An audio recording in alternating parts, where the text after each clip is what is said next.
Welcome to Collider TV Talk. Love the music. When I watch the show, I always love the snazzy intro. It's kind of nice to start off listening to that as I start my 3-week stint filling in for Josh McCouga. Hello, everyone. Yay, this is John Rocha. You guys remember me from the Emmys post-show thing we did with Grace Hancock and David Griffin. So I thought I'd give it a shot for another 3 weeks. McCouga has given me a chance. Pittsburgh's favorite son. He's off getting married, making himself an honest man, doing wonderful things with his beautiful soon-to-be wife. So we're going to do our best to fill, or I'm going to do my best to fill in. And thank God I have such an amazing panel with me. Let's introduce them now. To my right.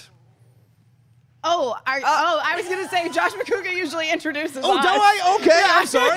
It's my first one, right? Let's do it. The lovely, spoiler alert, the lovely Grace Hancock. Oh, am I usually first? I will give you first now. Well, guys, good morning. I just have a special little friend here who wanted to join in the festivities. She's usually in the other room napping, but we figured, hey, Josh is out of town. We're getting weird. So anyway, tweet me your Twitter questions. Also, you can feel free to tweet Rat your Twitter questions. At Mrs. Graceface, she can check that as well. Hashtag Collider TV Talk. That's right. And then joining us straight from the Isle of Japan, Emma Fyffe. Yeah, that was a very quick trip, you know. Just had to go. There's always situations with like giant monsters and stuff there, so you know I gotta do my civic duty and keep Japan safe because it's a country that's very near and dear to my heart. The kaijus are out of control over there. It's true. Let's start. We got a lot to cover. There was a couple of season premieres last night for 2 new shows for NBC. Got some news items to hit, so let's get it going. And of course we have EmmaMation later on for all you lovely anime fans. So. Grace, where do we start from? First off, we're going to do Game of Thrones has finalized their directors for the 8th and final season. So obviously we're going to have, and I apologize if I butchered this pronunciation, David Benioff and D.B. Weiss are obviously going to be expected to write and direct the series finale, but they have also brought on, and again, pronunciation, Miguel Sapochnik, yeah. Perfect, nailed it. And also David Nutter. So Miguel has directed 4 episodes, including Hard Home and Battle of the Bastards, which won him an Emmy for Best Directing. And David Nutter has also already done 6 episodes, including Cersei's Walk of Atonement, which also won him an Emmy. So we are in very, very, very good hands. Yeah, I am really excited about this. Me too. And this is interesting because they're following up that season finale that broke records for viewership, which I didn't know that it had broke so many records till I was doing research for this particular news item. 16.5 million viewers to watch that Spoiler alert. Yep. To watch a certain frozen thing go down. 16.5 million viewers. Pretty amazing. And we've watched it here. Of course, you guys, if you watch Thrones Talk, Ken and Rachel and Dennis and I talked about it and enjoyed doing that for this past season. So I couldn't be more excited for these directors to come back. Sapochnik has really come on as one of these directors that you look forward to seeing what he does with the material. And what's great about this is that they're shooting multiple series endings as a way to push back from the leaks in season 7. If you leak stuff, I hate you. Because we want to enjoy these things in real time. Yes, we still DVR shows, but Game of Thrones is one of those rare ones that doesn't, and people tune in. It's appointment viewing, which we used to have, right, Emma? We want to watch it in its full HD glory. We don't want to watch some bullshit pirated, like 480p piece of crap, okay? No, I mean, I'm obviously excited about the directing team that they're bringing on. They're clearly people who have a track record with Game of Thrones for directing incredibly successful episodes. I have to say, and I think probably Game of Thrones didn't know how well these episodes were going to do, but I am a little bit disappointed that Jeremy Padusa is not, I think that's at Podeswa. I don't know how you pronounce it. Podeswa is not directing any of them because he directed both the season premiere and the season finale for season 7, and I really enjoyed both of those episodes a lot. Again, I don't think that HBO necessarily knew how well those episodes were going to do. I think if he had directed something in season 5 or 6, he would definitely be included in this roster because he also has an incredibly strong track record with the show. But, you know, it is what it is. I'm certainly not disappointed in the director choices, and it's really interesting. It'll be interesting to see Benioff and Weiss direct their own stuff because to me, I feel like the episodes that they write are so dependent on the director because the episodes that they've written have been some of my favorites and they have been some of my least favorites, like hardcore bottom of the barrel least favorites, like wanted to flip a table angry kind of thing. I want to see that. So I will be interested to see. How who knows when we're gonna get to it? It might be next year. It might be the year after that. We may all be dead by the time this season comes out. I will come back from the dead to check this out because I'm pumped about it. We'll certainly all be dead by the time the damn books are finished. That's true. That's for damn sure. Exactly. All right. And on a little bit of a lighter note, NBC is developing Too Close to Home, a Multicam Sisters comedy from Ellen Degeneres, and the EPs from Two Broke Girls. So it's an original idea from Degeneres, and it's going to follow two sisters from humble beginnings, one of them who betters her circumstances through education and hard work, and the other, less driven sister, wins the lottery and crashes into her sister's world. So the reason why I wanted to chat about this today is because I would like to ask you beautiful people, what was and when was the last multicam that you liked and that you didn't hate and want to punch the TV in the face? Like, I don't know, disjointed. I'm just throwing it out there. For me, I think probably the earlier seasons of How I Met Your Mother. Right, which was like a decade ago. 2007? I think it's even earlier than that because I feel like it was on when I was in college. So right. it's, I know, it's like you're starting to like date things by life events. I know, we're getting old. It's a great time. Yeah, Rocha, tell us how it gets. Well, I mean, I have to go back to when I was growing up, which is the old times. You've seen reruns of Mary Tyler Moore and All in the Family. Will and Grace, I thought, was a good multicam. You know what? Will and Grace, absolutely. Everybody Loves Raymond was a good multicam. Those are great stuff. But those are all also before How I Met Your Mother. Exactly. Well, I wasn't a big How I Met Your Mother fan, so I don't mind admitting that. It just wasn't my cup of tea. But I enjoyed these. Like Raymond is still something I watch in reruns all the time. Sure, it's so incredible, and that's basically my family. And so it's a rerun of like that's my mom and dad. That's my mom and dad. I watch it every time, just because my father passed away. I like to go watch, and it's like visiting my pops for half an hour. It's a lot of fun. So but no. But multicams, multicam sitcoms are things that people talk about at times both reverently and then with anger. So it's if you get it wrong, you really get it wrong. Yeah, it's like it's really like the last thing that I liked, other than the shows you met, is like Friends. Like literally, because it's part of the humor, it's part of the comedy, and it's written to be like that. And I feel like I don't know. Oh, Rad has strong opinions also. But I also think that you bring up Will and Grace, and I feel like that was one of the last multicam shows that really had something to say and was really unique. Right. Because I mean, Will and Grace for the time was revolutionary, that you did have this homosexual character in a leading role, and he was not being like made fun of. You know what I mean? Like you were meant to take Will seriously as a lead, even though yes, it was a comedy, but they weren't like exploiting him or anything. Yeah. Sure. So I mean, again, I just think that my feeling is that multicams are very vanilla. They just kind of are, and they don't really leave that much of an impact, and they tend to go on and on and on and on forever. And it's just because people keep turning them on, and I don't think people are really invested in them the way that you would get invested in a single camera comedy which is definitely more the more in vogue for the more clever comedy series these days. Right. And you make a great point about Will and Grace and this whole thing. And by the way, don't watch that Megyn Kelly interview. It's so uncomfortable on today's show. She totally just kind of misstepped on a couple of things with when having the cast on there, so much so that Deborah Messing is saying that she does not want to be she regrets being on the Today Show for that sequence. So anyway, multicam sitcoms, if they get it right, we're always happy for it, because you're right, Grace. They're ones. I mean, Emma. They're ones you can go back to over and over again, like I do with Raymond. Yeah, or like so Friend, you it's like it's great stuff. But if you get it wrong, oof, man. All right. Anyway, what do we got next? Right. So yesterday we got our first full trailer for Paramount Network's upcoming 6-part miniseries Waco, starring Taylor Kitsch, and like this incredible cast. I am honestly so looking forward to this for many reasons. This looks really well produced. Like the cast actually really blew me away. I wasn't aware of how many people were involved. Sure. And also this kind of is a little reminiscent of the Unabomber series on Discovery for me, in the way that I did not know a lot about that event. Sure. And this I do not either. And it's fun for me to learn about what actually happened and then kind of compare and contrast with the material that they're making. But I thought this looked awesome. I completely agree. And obviously we're going to talk about Law and Order, True Crime, the Menendez murders later in this episode. And I'm starting to realize that I think I just really like true crime. You guys. Yeah, me too. It's my favorite thing. And also like cults are fascinating. Yeah. And this is about a cult. So I am very excited about this show. Yeah, and this looks like for Taylor Kitsch, it's going to be like his role. Like this is a good fit for him. I know he lost a shit ton of weight for this. Like he goes like balls deep and stuff, and I'm pumped to see him do something. Yep, I said it. It's a sensual Wednesday. What do you want from me, people? But Rocha, Hump day. What? Yes, go ahead. Yes. I know that you said that you really liked it too. Yeah, man, this is so great, and I agree with you about Taylor Kitsch.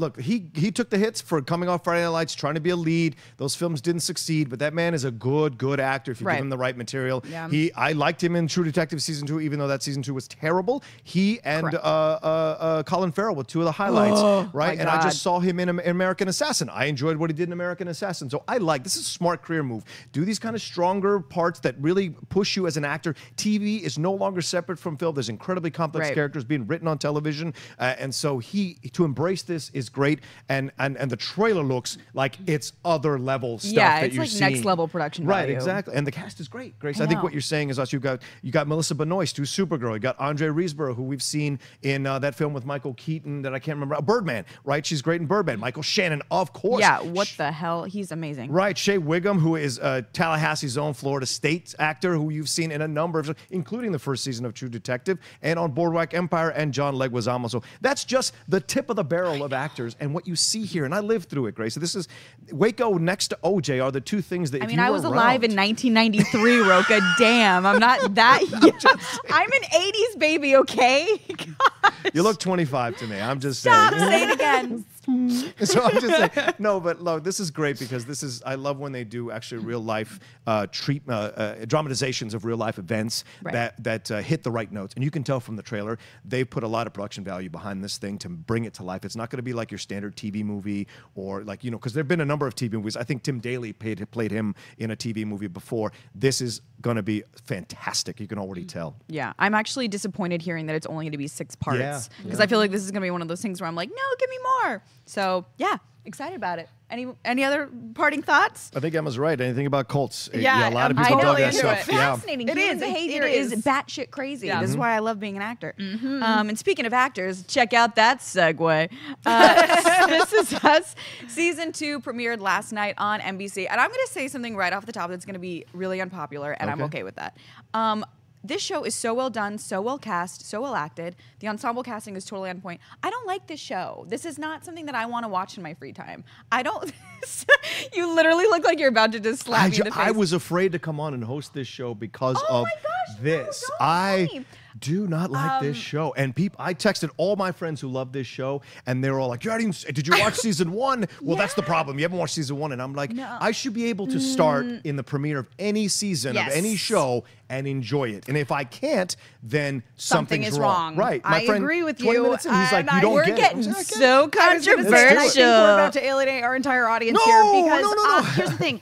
I agree with you, Grace. This show is incredibly well cast, I'm incredibly well acted. Having this intervention with me for This Is Us. I have the same sort of issues with it that I did with Parenthood, and I loved Parenthood. I loved the first 3 seasons of Parenthood, right? Because it's a lot of the same team working on the show. Yep. And at first, Parenthood started off as this really great story. It was just about people, and it was just the kind of natural drama that comes from having a very tight-knit family and family interactions and things like that.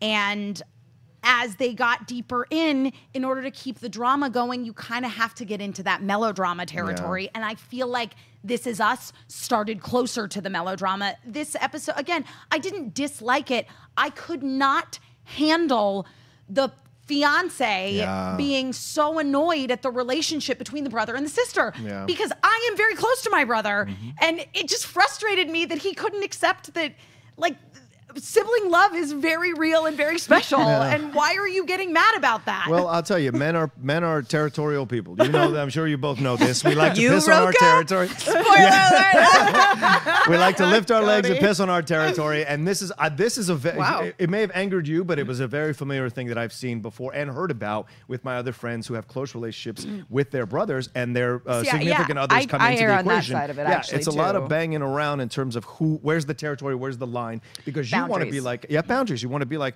well, what's my part in this? If he does everything for you aside from sleeping with you, what's my part with this? Do you know what I'm saying? Although that happens on a lot of shows too, as we've learned this past season. But not this show. Don't get confused. In you guys.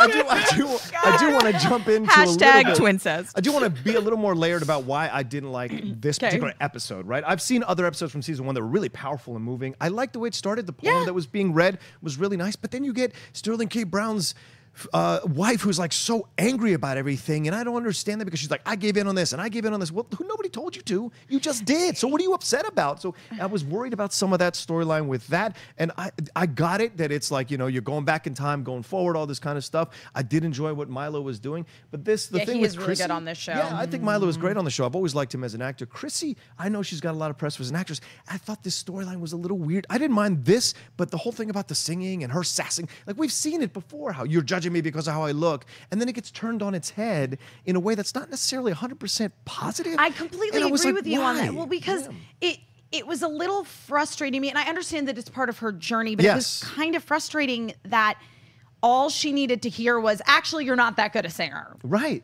I don't care what your dress size is. Right. That would hurt me. Yeah. But then it motivates her to stop being like, when she comes out and she's like, why are you guys talking to me like I'm not here and all this kind of like, and it's like, well, no, it was weird arguing about how to figure out boundaries because you're not telling us your boundaries. So that's why we're having the argument. Sure. And then you come out to go like, don't talk about me when I'm not here. It's like, I think it. Now we're just getting in real like relationship talk. But I do think it's that character's position to set those boundaries. And I think that's why her brother and her fiance are butting heads. And but I agree. It was kind of like I mean, my sister's my best friend in the whole world. So I was like, I see all the sides. And also, another thing that bothered me about that audition was the guy when she kind of storms in and says, oh, you're going to let me sing. And he says to her, like, oh, I mean, your pitch is good, but like, you can't compete with girls who've been honing their craft at open mics since 16. That's not how you hone your craft as a singer, you guys. Open mics don't just accept solo acts that just waltz in and they're like, I'm just going to bust out some Whitney Houston a cappella. Like, that's not how it works. No, and also, like, as somebody who, like, literally auditions for a living, what in the blue hell was this audition scenario? They're like, we're going to be here all night. I was like, that's not a thing. Like, Here's the irony, right? Casting directors who work on this show would not put up with an actor having their own personal journey, storming in going, do it. You're They'd be going to like, get the hell out of here. Like, thank you and goodbye. You're going to do an impromptu casting session with me. It's like, we've been here all day. I don't have time for you to go be an emotional drama to show up and do. I got a wife rolls and kids. His eyes and he's like, well, all right. Like, no, they'd be like, security, get this crazy bitch out of here. Exactly. I mean, my problem with the show is nothing other than it's just not my taste. Right, I don't like family drama. This is not something that I want to watch in my free time. And I do feel like sometimes our amazing production coordinator, Alicia, who's one of my favorite people on the planet, summed it up perfectly. She's like, I feel like they're just messing with my emotions because they know how to. And I'm like, damn it, she's right. Like, because I'm literally like, whoo, what's that? It's a fluff. I'm fine. Like, and I don't like that. Unless it's something... Like, save it. Save the tears for this, this, and this. Not every single episode, every single 100%. You're like, I was talking about it with a friend the other day, and she said that her biggest issue with it is she feels exactly the way you do, Grace, and Alicia does, with us. that they are writing every episode with the intent of making you cry instead of just telling a good story that is heartfelt. Yeah, and maybe I cry, maybe I don't, but for every single episode to be so emotional, like, blah, like, I'm over it. I want to turn on ridiculous. They're hitting the beats, but they're not getting there in a way that's emotionally logical or connectable. Yeah, it's they're sometimes hitting the just right going beats. for like the cheap. Yes, like the message make you cry, and I'm like, yes, it is. Right, the messages are great. They're Get really there great. logically. Yeah. So, but anyway, but again, it's a great show. Just not my taste. So next we're gonna move on to Law and Order: True Crime: the Menendez brothers. Ooh. Oh, I'm sorry, the Menendez murders. I'm just making shit up now. I mean, it's about the Menendez brothers, right? And the murders. So really, I feel like they should have gone with brothers. So last night, I had to make a choice. Yeah, I want to hear this story. I had to make a choice last night because at 10 p.m. last night here in LA, this was on, and then American Horror Story was on. And I was watching TV with my boyfriend, and he wanted to watch Law & Order, and I wanted to watch American Crime Story, or American Horror Story. And I won, because he's a very nice man. And I regret it a lot, because now I can't find this episode anywhere. It's not on the apps, because I was like, well, I can watch this in the morning, so like I should, right, it makes total sense. Yeah, no, it's not on the I apps. have not seen the episode, and true crime is my favorite thing in the whole world, and I'm devastated, and I want to know everything about it. I know opinions are so strong. Yeah. What did you guys? Emma, do you want to take this I one, really please? liked it. You did? I thought it was so bad. No, I thought it was fun. See, now I gotta this see is it. the thing. It was absolutely Law and Order. I mean, if you guys watch Law and Order, that's what this is. It just happens to be about a true crime. I mean, down to it has that dum dum music and everything. It's so unnecessary. I felt it was like, Wait, does it have like the Oh yeah, it's got all the Law and Order. The scenes are broken up exactly like Law and Order. I mean, I also love the guy who plays the detective in it, Sam Yeager, who was on Parenthood, and I loved him on Parenthood. Yeah. No, I mean, it's ridiculous, but I was totally invested. I liked it. Is it kind of like campy in the way that it knows that it's Law and Order campy? I think it is a little bit. That I can work with. Well, especially if you look at like Edie Falco's character. Right. She just comes in. There's this great scene where they're in spoilers. There's a show, but it's true crime, guys. I can't spoil anything. It's actually happening. So it's been like 20 years. You guys have had enough time. Google it. So you're introduced to her defending a guy who killed his father and getting him acquitted. And then the next scene that she's only in like 3 scenes this whole episode, and it's her and her husband, and the TV is on, and she's seeing a report about the murder of the Menendezes, the parents. The parents. And she sees the boys on the screen, and she's like, oh, they totally did it. Like, I don't know. I felt I enjoyed it. Now I'm so curious to see it, because I was worried that it's trying so hard to be the People versus OJ, but if it's kind of doing like its own little flavor of like, we're Law and Order and we know it, then like I could go for that. But that was how I felt. Was that it felt very much like it was Law and Order, and it knew it was Law and Order. Yeah. Now you heard Big Blue's pitch. Here, listen to me. Like, this whole thing is.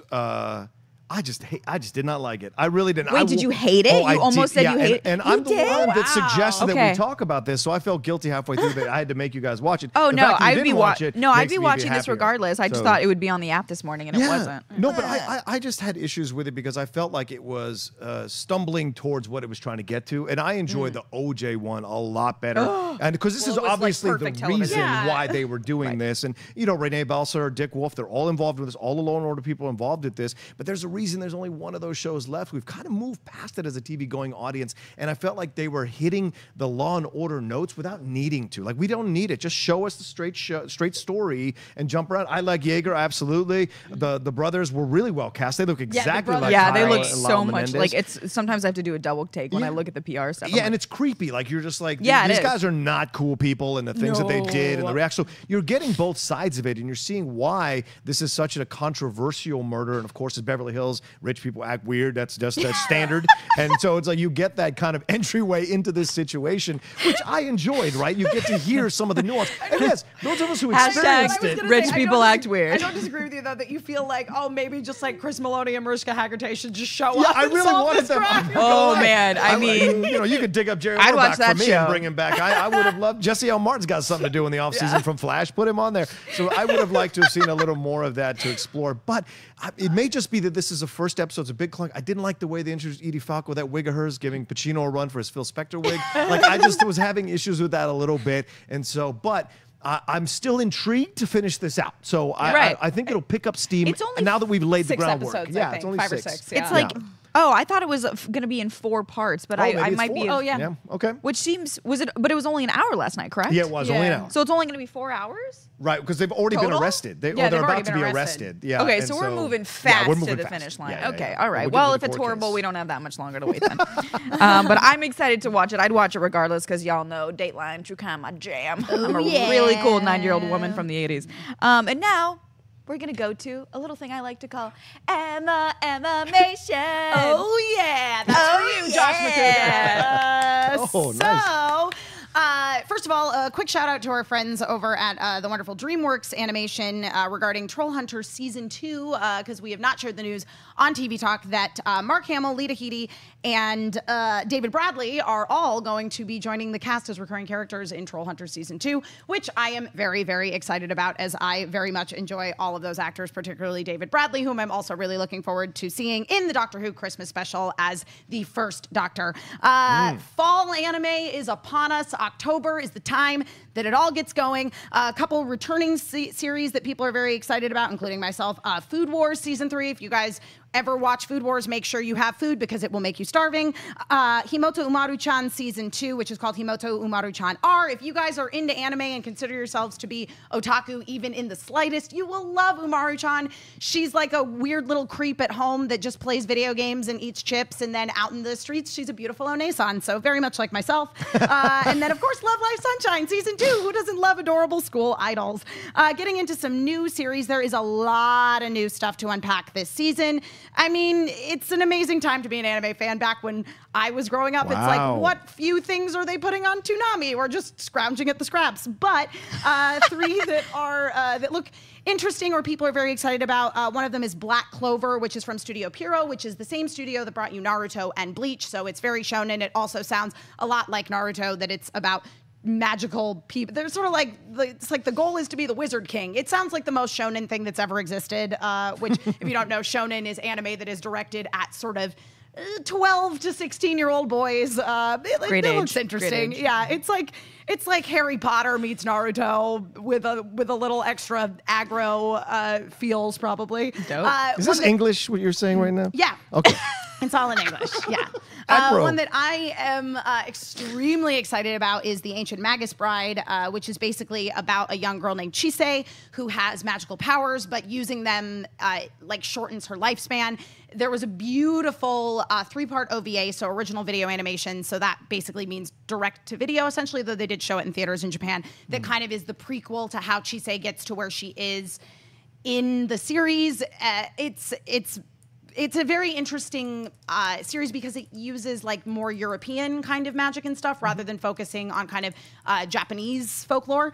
And then a third one that I am very excited about is called Recovery of an MMO Junkie. So basically it is about a girl who plays more or less World of Warcraft after she quits her job and gets totally addicted to it. She plays a hot guy in the game. She meets this girl in the game who is actually a hot guy in real life. It looks adorable. I love series that are about forming relationships through online gaming. If you guys haven't seen Final Fantasy 15 Dad of Light, it is all on Netflix, and it is about a dad who reconnects with his son over, or really the son reconnects with his dad over Final Fantasy 14. I really, really highly recommend it. It's very endearing and adorable. All of these series are starting sort of between October 3rd through October 10th-ish, and they will all be on Crunchyroll, and the majority of them will also be on Funimation now in simuldub, so about 2 weeks after they air in Japanese with subtitles, you can actually watch them in English as well. Wow. Oh, and there we have it. There it is. EmmaMation. Did you guys catch that key change? That was good, Grace. Professional. You've been on a lot of open mic nights. Listen, Grace, you're good, but you're not good enough. You're gonna have to become our backup singer. I'm gonna go to a few more open mic nights to practice my EmmaMation. I actually want to see this Ancient Magus Bride. That looks great. So good, I'm gonna start, Emma, on your recommendation. I will start Ancient Magus Bride and see if I enjoy it, because I'm always looking for a decent anime I can get into. I'm not like Emma, but I like to dip my toe in every once in a while. It's also Studio Wit, the same studio that animates Attack on Titan, and the animation is beautiful. Done. Yeah. Consider me converted. All right. What are we moving on to next, Grace? We're just going to do the quickest Twitter question ever because I really want to get to the pick of the day today because it's my jam. So we're going to go with our friend Ben. Hi, Mrs. Graceface. Hi, Ben. Who's your favorite TV dog in honor of Rat? I'll go first. Mine's Stella from Modern Family because I love French Bulldogs. Damn, this is a tough question. TV dog. There's also Scooby-Doo, Wishbone. Wishbone. Yeah. Right? TV dogs? Who doesn't love to learn about history from a Jack Russell Terrier? TV dogs. I have to look this up. Give some other TV dogs that are great. From the Jetsons. Oh yeah, Astro. Yeah. Astro is the best. That's really cute. Astro is kick-ass, and Astro is the first dog I think I ever saw on anything TV-wise. Even before Lassie. Ooh, okay. Even before Lassie. Lassie. Because I'm old True. enough to remember those first I'm 500 years old, so I'm trying to tell you. Yes, all right. Welcome to Collider TV Talk, Rocha is old. We're going to go now to a little... I don't know what the song is. I'm ripping. Yes. A little... I didn't know if you wanted to go full... Yeah, let's do it. Do you want to go full Josh? Do you know what the... do? A little... You just anything and crazy. No, you just go... Day. Up the day. Let's do it. Yes, that's He's right. He's been going to open mic night. I can't hit pitches to save my life. If you could have any true crime story given the Law and Order treatment, the wig, it's everything. Yes. Which one? Just and looks like Top Ramen. Edie's fantastic on the show, so yeah, I don't want to bash Edie. Edie's great. But which story would you want to see adapted into the Law and Order story? Well, I want to see this story adapted however it means necessary. Okay. I want to see the story of Ervil LeBaron, who was a polygamist Mormon cult leader, essentially, who murdered a bunch of people, got caught, got put in jail, and still continued to murder people from jail through the use of his wives and his followers. It is fascinating. Look up Ervil LeBaron. It would be a dope series. Yeah. Hashtag what a badass. I have two answers for this. Okay. I would love if we had more information, because it's hard when it's a conspiracy thing more than a factual thing. I'm so fascinated by JFK and Marilyn Monroe. I would love to see that done with like some really, like I would love to see me some Sarah Paulson in that, like as anybody. What's the crime in JFK? Well, just her shady death. Conspiracy about her You death. know, like have you... Well, no, of Weren't course. you like 40 when this happened? I mean, that was my first reporting gig was on this. No, but like the Marilyn Monroe thing is not necessary. It's never been proven that she killed her or that she was killed. That's what I'm saying. That's so why you want to explore That's that. why it'd be hard to be a true crime thing because it is more conspiracy than anything else because we don't know. I like it. So I was going to say that or H.H. Holmes because he is so damn fascinating. Yep. And I feel like a lot of people don't know after he like disappeared, he was a total dick for a really long time after that to like his little henchmen. It's really fascinating. Like I love this kind of stuff. So either one of those I'm down with. Okay, for me it's Paradise Lost, the child murders at Robin Hood Hills. If you guys haven't heard about this, it's insane dismemberment of children, and they convicted these three kids, but then they were exonerated, and there's like satanic rituals involved. They go deep into the southern community. I'm from Virginia. You always hear these stories in Southern Virginia about these things roaming around the edges and the fringes in those woods and whatever. Like I grew up before there was like, you know, woods gone and all buildings and it was like you could roam around the woods for hours before you had to go home. Like those were the old days of when I grew up, and now like you can't go to the woods more than 5 minutes before mama's calling for you. So it's like those kinds of things. So this would be a great, interesting treatment to do and explore. I think satanic stuff makes people excited too. Well, yeah. Who doesn't love a good satanic ritual? Hello. And yeah, all good stuff. We gotta wrap it up. Let's get out of here. Let's get it up. All right. Well, thanks everybody for joining us for TV Talk today. Thanks so much. And let's go around the table, see where we can find everybody. Emma. I am Emma Fyffe. I can be found all over the internet at my name, Emma Fyffe. The Lady Grace. Oh my God, she nailed it. And I'm Grace Hancock. You guys can find me online everywhere at Mrs. Graceface. And you can find me at The Rocha Says on Twitter and on Instagram. And as Josh Mukuga always says, ladies. Oh God, I'm not the one. Put down the book, pick up the remote. That's right. Got there it. we go. Nailed it. Hey everybody, Josh Mukuga here. Thanks so much for watching this episode of Collider TV Talk. Want to watch more episodes? Click there. It's an interactive link. Or for more Collider content, click down there. Subscribe to the channel. Tell all your friends. Get an airplane. Drive it by that says Collider. I'm not telling you to buy an airplane. Just do whatever you want as long as you're watching Collider video.